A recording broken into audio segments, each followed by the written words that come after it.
To display a variable in Python, use the print function. For example, Axolotl Python is awesome, followed by print, will output the string. You can print multiple variables simultaneously by separating them with commas.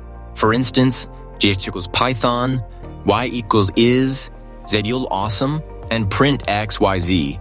We'll print them together. Strings can be combined using the plus sign.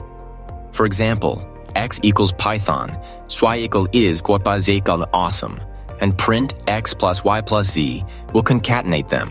Remember to include spaces within strings. When using numbers, the plus sign performs addition. For example, X equals 5, Y equals 10 all, and print X plus Y will output 15, the sum of the numbers. Combining strings and numbers with a plus sign causes an error. Instead, use commas. For example, X equals 5, Y equals John, and print XY will work without issues. Mastering the print function is essential for debugging and output in Python. For more tutorials, hit like, share, and subscribe to our YouTube channel PyMasters for more Python insights.